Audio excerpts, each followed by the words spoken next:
नमस्कार, स्वागत आहे तुमचं महाराष्ट्र दर्पण 24 या न्यूज चॅनलमध्ये। परभणी जिल्ह्यातील संबर या गावी बळीराजाकडून बैलपोळा मोठ्या उत्साहात साजरा।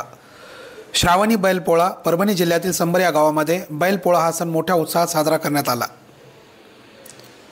बैलांची वाजत गाजत मिरवणूक काढून सायंकाळी त्यांना पुरणपोळीचा घास भरविण्यात आला। बैलपोळा यात्रा उत्सवानिमित्त बैलांची भव्य मिरवणूक काढण्यात आली। सध्या शेतकरी यांत्रिक पद्धतीने शेती करतात।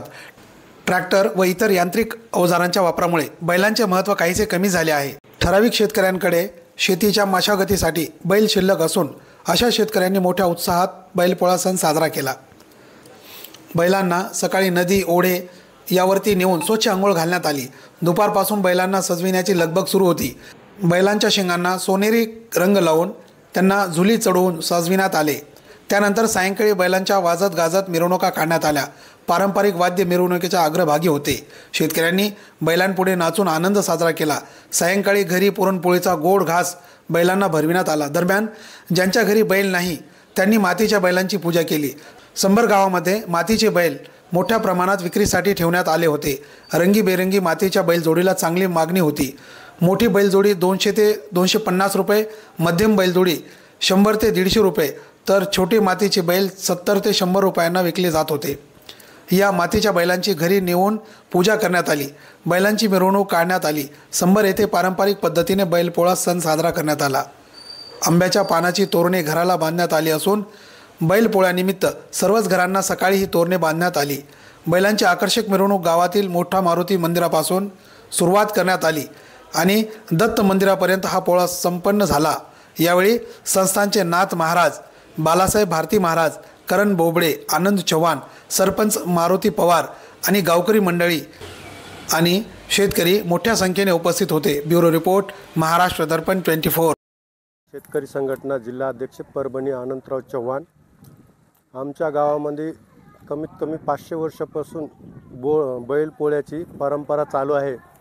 तसेच आमच्या गावामध्ये पहिले प्रथम आमच्या गावाच्या मठास्थानला 700 एकरची जमीन असून त्यांचा पहिले पोळा फिरते। नंतर संपूर्ण गावकऱ्याचा मान मला असल्याच्या योगानं दुसऱ्या वेळेस आमचा पूर्ण बैलपोळा फिरला जातो। त्या पोळ्याचं नियोजन म्हणजे जिल्हा परिषद शाळेपासून ते मारुती मंदिरापर्यंत बैलपोळ्याची एकमेकाच्या मागे रांग लागल्या जाते आणि त्याच्यानंतर बैलाची पूजा झाल्याच्या नंतर प्रत्येकाला आमंत्रण दिलेलं असतं आणि ज्याच्या त्याच्या घरी ते आनंदाने जेवण करून सणी बैलपोळ्याचा सण आनंदात उत्साहात साजरा करतात।